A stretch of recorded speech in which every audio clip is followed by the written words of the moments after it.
All right, so we are live. This is the second time at 40 Fit Food that we have lost power in our house. It's my fault. But we have light, a little bit of light outside, so we'll just make it a short episode of 40 Fit Food because if we try to move around, I think it'll be a little bit too dark, right? So this is episode 45, and we thought that we'd talk a little bit about flexibility. And so, obviously, I always talk about joint mobility as a great prerequisite to movement. And I don't really talk too much about just kind of sitting in a stretch, but there is value to that. I think there's value to sitting in a passive stretch as long as you meet certain prerequisites. And so prerequisite number one is you have to kind of be able to breathe in a certain position. So I am not going to splay my legs out for you guys. Let's just say I was in a V stretch. The first step is that you have to be able to breathe there, right? And what we find a lot of times in our Kung Fu class, especially with someone who's 40 years old and hasn't done martial arts in a while, is that they get into a stretch and they're just like, boom, immediately their shoulders are up, their back's a little rounded, and they can't breathe in a certain position. So if you can't take a deep breath in a certain position, then you're not going to be able to succeed. So that is step number one. So meaning, just to clarify, like if I'm in this V and I can't really get a good breath, it's very shallow, then I should kind of limit that movement? Yeah, so I mean, we can talk about ways to to get into a good position. So a lot of people try to get a little bit too wide at first, right? They get a little bit too wide, and then because of that, their upper body gets rounded, the shoulders come up, and really they're kind of just cranking on their mid and lower back. Okay. So what I like to do is there's two options. One is just bend the knees enough so that you can get your body, your spine vertical. Because I think still the spine straight is a good indicator that you're in a good position. And it translates well to Kung Fu, right? Because like if we are able to get into a V stretch and then bring our chest towards the floor without rounding the back, that's going to translate to like a nice straight leg kick with also rounding the back. You're able to create a nice stable position. So the first thing to be able to get in a position you can breathe in is you can bend your knees. Let's just specifically talk about the V stretch here, right? Okay. The second thing is that you can elevate your hips. So here at home, we have like some cushions. You know, you can use both of these cushions, which will be like together is like 3 to 5 inches. And just by elevating your hips up a little bit and putting yourself kind of at this this decline. If you remember what we had at our episode 2 weeks ago talking about improving your squat by raising your heels, the same can be said by kind of raising your hips when your butt's on the floor. And then I bet you'd be able to straighten out your legs and be able to get into a better position. So this is a way to start, right? To get into that position. Because a lot of times in Kung Fu too, and in classes, in these assisted stretching classes, we start kind of pushing and cranking into this, like, and we're never going to get anywhere because if you're not able to breathe and be in a good position to start with, your body's not going to then give you the cue to make the adaptation to change. Make sense? Yes. So that's number one. You got to be able to breathe there. You have to prioritize your spine. And then number two is you have to move with a little bit of intention, just like anything else. Strength training, Kung Fu, you can't just go through the motions. So there is value in a passive stretch where you're here. I'm going to sort of be in a V stretch with you. But the next thing is I'm breathing and I'm moving with intention as opposed to just kind of like sitting here, right? But it feels so nice to just sit here. Yes, and so here's where there's value to it, right? There's two types of flexibility, right, or your mobility, right? There's your passive range of motion, which is we're just sitting here in our passive range of motion, and then there's your active range of motion, which is you throwing a kick. Passive range of motion doesn't necessarily translate to active range of motion. So if we're in a passive stretch like this, and now we're able to breathe and also put force into the tissue, like I'm able to like push my foot into the ground or maybe wedge my hands underneath and try to close my legs and fight against this isometric contraction, then I'm putting force into the tissue will then adapt and get stronger, and that will translate into your active mobility, which in martial arts, let's just equate it to like good kicks, or being able to get into a low stance. And also, do you mean like the ability to hit the kick, not like hold it forever, but not just like, you know, throw it up there and come around, like have more control. Yeah, the more control you have, and the more accuracy you're gonna have, right? And so if you are able to lift up your leg slowly and place it and pause it somewhere, then that will also translate to you being able to move along faster and be more accurate with your kicks as well. Accurate, more powerful, all that will translate to it. But again, you know, we're kind of just talking about some things that maybe you could, like being in this kind of V stretch. So the first thing is breathe, get your good spine position, and then start moving with intention. We're moving with some intention. Meaning also you could kind of focus on, okay, I'm thinking about like this part of my chest, like moving towards the floor. Yes. Yeah, and so like for me, I think of, okay, the first point of contact with the floor, if I'm moving forward, should be my belly button. I'm keeping my spine straight, and I'm trying to get my belly button to touch the floor. That's going to translate to good hip flexion. As soon as you start to round, that's...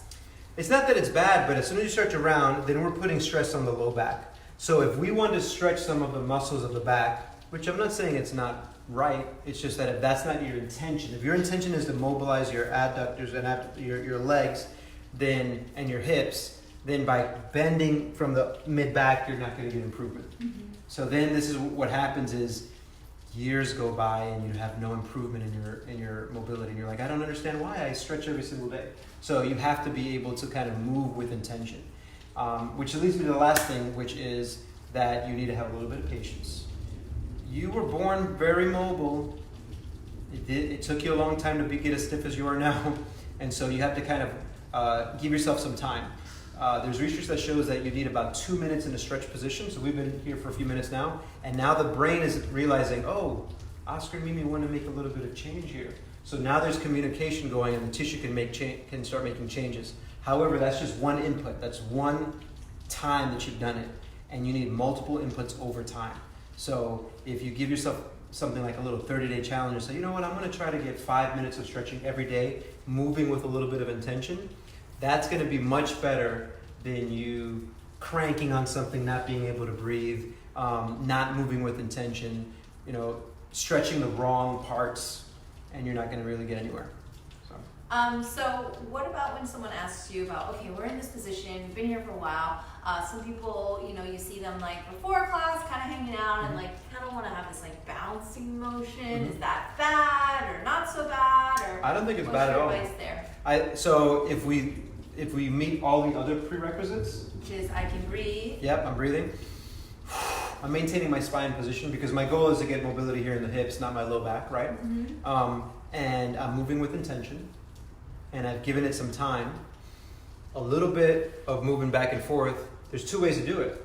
One is I can pull myself back and forth, but I would actually prefer if you not use your arms, but you move yourself into it. Right, that's a lot more challenging. And you're giving yourself a little bit of like, it's almost like you're doing some calisthenics, right? You're kind of moving into it. But I'm not doing this. See, this here I'm kind of like cranking on my back a little bit. Right. Here I'm trying to get my hips a little bit more mobile. And when do you recommend we do this type of stretching? Because you know, a lot of times, like I said, before class, it's kind of a thing to like not just be social. It's good to sit and talk to your fellow Kung Fu family members and stuff. So sometimes it's good to sit in a V. But when is actually the most beneficial time to really get advances in your stretching? Well, I would say any time is better than no time. So if you're not doing it at all, doing it is going to be better than not doing it at all. If your intention is, you're about to start a class, a little bit of passive stretching is okay as long as you move quickly into a type of warm-up that's going to get you closer to the activity that you're doing.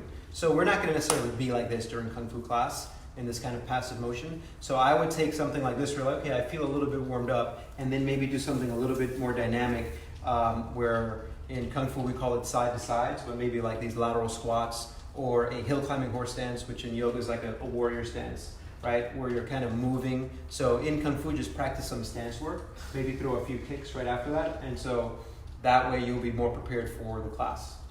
And then the other time that it's really great to do this type of stretching is right after class. Right. Because you've put all this information into your body of movement and practicing, and your body is ready to receive more information. So what you don't want it to receive is jumping into the car and getting to this position, and then going home and being in this position. When your body is ready to receive all that information, you can spend a few minutes stretching and almost like hit save on the Word document. So that's actually one of the most beneficial times is right after class, instead of rushing out. I know that it's tiring and you want to get home and the traffic, but even just spending 3 minutes, would you say, would be better than no minutes, right? Yeah. So that would be the best time to kind of, like you said, hit the save button and go outside and maybe do a little bit of stretching and just kind of just for a couple minutes, and that kind of, I always like that as well, because for me, whenever I do my basics, that's when I feel warmed up. I feel like the oxygen is flowing, the blood is flowing, like everything's moving together, and that's when I feel my most capable, stretch. Like I feel a little warmed up to stretch versus I'm stretching to warm up. So that also works more effectively for me as well. I think you should move forward because you look kind of dark back there. I'm in the darkness. I know, we're losing light. Yeah. I apologize. It's my fault. I thought that we could make it home, and it said that we had electricity on the internets, and the internets lied.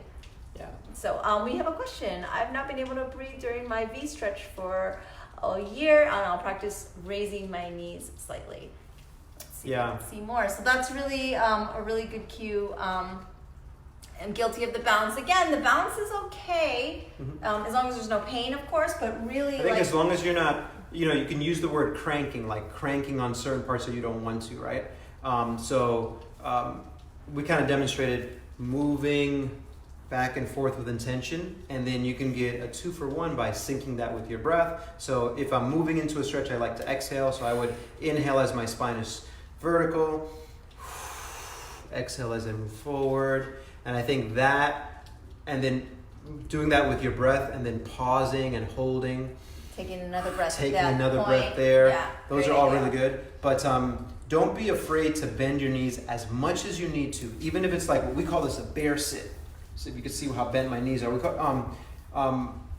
And that may be your V stretch. Well, where you're almost sitting like Winnie the Pooh. The meat of your leg. So you want to feel it here, not up behind your knee. I know it's really dark, but you want to feel the meat of your leg. So if you don't feel that, even in something like elbow to toe, we've talked about this on previous episodes of 14 Fit Foo. If that needs to happen so that you can feel the meat of your leg, right? Then that's what you should do in order to, like you said, have that breath and also keep the spine nice and tall. Yeah. So if you've been stuck in that position for years, you're not alone. Bam, high five. We're together on this one. But what I would say is, like, July's coming up, right? Do a challenge for July where you get into the best position that allows you to breathe. Let's say it's a super simple stretch. 5 minutes. Let's not even shoot for 20, right? 5 minutes every single day. And I guarantee you by the end of that month, your V stretch will be much better than it's ever been. Cool. And you know what? I'll do it with you guys. So, yeah. So that's all for today's 14 Fit Foo. I think it's actually been really good information because all of us like to sit and stretch before class, even sometimes after, and we encourage the after because that's when your blood's flowing, and like you said, that's when your body's primed and you want to hit that save button on all the work you just did. Yeah, so spend a little time after class, do a little bit of stretching at home, and the passive mobility is required for active mobility. But if you don't practice your active mobility, like the actual strengthening of those joints, then you're not going to be able to translate that to your Kung Fu. Give that a try. Let us know what you think. Thanks for joining us on Communicate. 14 Fit Foo every Tuesday, 7:45, and we should have lights next week. Hopefully. Bye.